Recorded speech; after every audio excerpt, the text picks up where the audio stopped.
Hello everyone and welcome back to Mommy Talk. This is where I like to talk about my life and all things mommy, and welcome to week 30 and 31 of my pregnancy vlogs. I swear I'm really trying to get on a schedule and upload on a regular time and get these out weekly rather than bi-weekly, but you know, sometimes life just gets in the way. I'm getting this done a lot later in the day than I planned on doing, so I'm gonna just try and jump right into it and get through this as quickly as possible before I lose all my light. So we're doing this outside today because it is gorgeous outside today, and it is a lot brighter out here than it is inside my house, and even that's saying something because I think I can tell that it's actually a little bit dark. So we're like on the verge of sunset right now. So what's up with baby this week? So baby is approximately 16.2 inches long and 3.3 pounds at this point, and is approximately the size of a pineapple, romaine lettuce head, or a crown of broccoli. Baby is currently developing all of its muscles at this point. So far, all of the development has been mostly towards like main organs, but now a lot of development is really going towards like muscle development. So all of the protein that I am intaking right now, the baby is using to go towards that. And at this point, the baby's neck is so flexible that it can actually turn its head freely. And baby's breathing is so good that it can do so rhythmically at this point, which is pretty cool. So other than that, baby's heart rate is up in the 140s still, so still consistently between 130s, 140s. She didn't give me an exact like heart rate, like an exact number at my last appointment. She just said 140s sounds great. So still up, you know, upper 140s, so that's good. And still feeling a lot of movement with baby. It has slowed down, I think, a little bit. It's not quite as active, I think, as it was before, but still getting like those 10 kick counts in an hour kind of thing. So that's all we have to update for baby this week. What's up with mommy for week 30 and 31? So we are not only officially 3/4 of the way through, but we are also down to single-digit weeks before this baby is in my arms, and I'm so anxious and I'm so nervous and I'm so excited. I really just don't know what to expect. So I feel like, I mean, like on the one hand I do, but on the other hand I kind of don't, because obviously every baby comes with their own personality and their own set of, you know, challenges and set of, you know, their own personality. So we will see what this baby turns out to be. In the meantime, the symptoms that I have been experiencing awaiting his arrival. So I've actually been really sick this whole entire past week. We actually went on vacation last week to a water park, and I didn't get to enjoy the last day that we stayed there because I woke up with a really sore throat and a really bad headache, and that lasted all day, the last day of our trip. I thought that maybe it was just kind of like one of those sore throats that kind of last like 24 hours, but then you're kind of good. But then I woke up the next day and I felt just like I had been hit by a truck, and my throat not only hurt really bad, but I had that like really barky cough and like the mucus trapped in my throat and everything, and I still have it a week later. I've been having like reoccurring sore throats like throughout this whole pregnancy, so I don't know if it's related to the pregnancy or if I am developing like tonsillitis or something. The last time I had a sore throat, I got swabbed by my doctor's office and they told me that it came back positive for strep.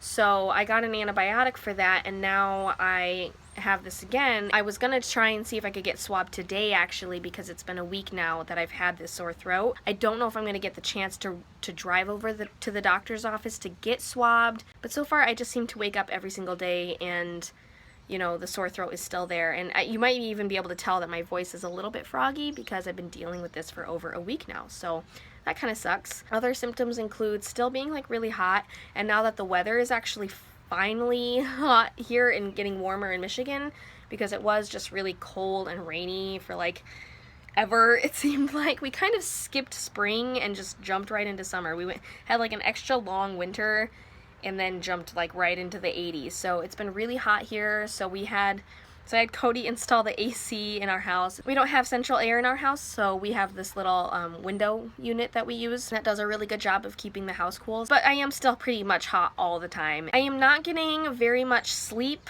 at all, mostly because, I mean, not only am I uncomfortable because I'm just like really big and, you know, it's hard to get your bump comfortable, but then on top of that, I just feel like I'm suffocating like half the time. I've just been really, really, really short of breath at night. You'd think that laying down on my side would help, especially since you're supposed to lay on like your left side to help get more oxygen, but that isn't always the case. And a lot of times I have to sit upright because I'm like, I literally feel like I'm suffocating right now. So that's been kind of a problem, and on top of, you know, just the restlessness I think that comes with pregnancy, and then of course having to get up multiple times a night to go to the restroom, it's just been a little bit tough to feel rested when I wake up in the morning, so that's a little bit tough. I did mention in my last vlog that I got my results back for gestational diabetes and that they were negative. However, my blood count was really, really low. So I did talk to my doctor at my last appointment, but I also mentioned that I didn't really like this doctor very much.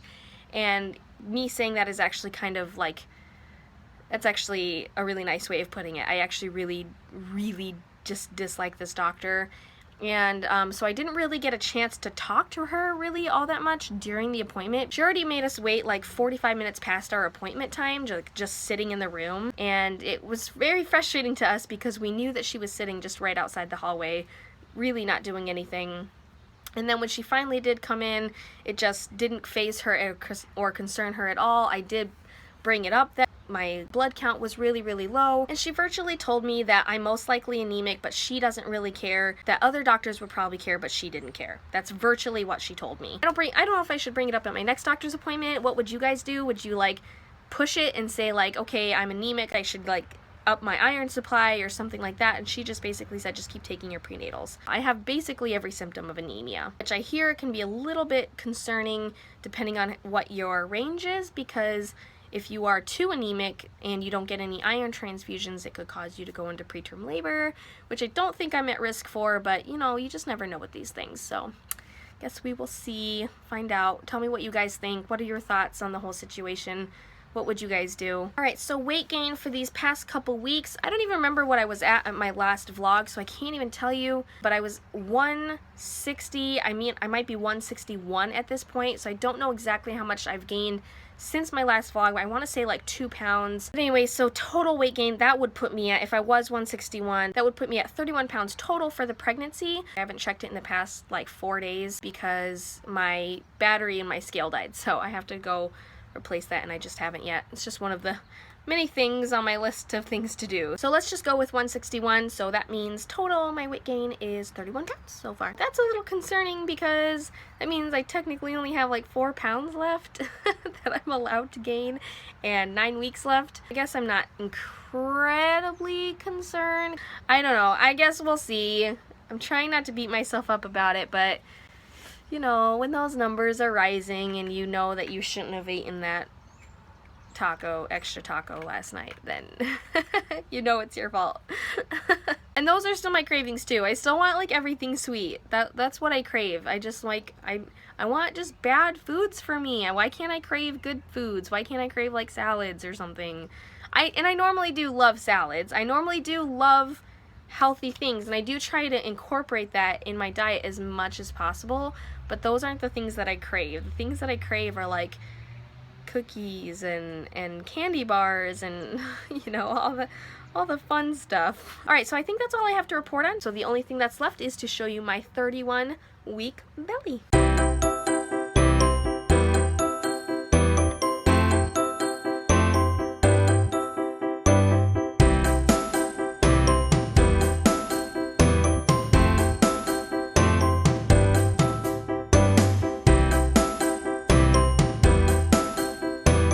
Alright, so that's my time for this video. Hopefully I didn't forget anything. I know I was kind of rushing through this video a bit. If I did forget anything, or if there is something else that you guys would like me to report on or go into more detail on, go ahead and leave me a comment in the comment section down below. And as always, if you have any questions for me that you would like me to answer in my next video, just go ahead and comment here on my Facebook, you know, Instagram, Twitter, whatever.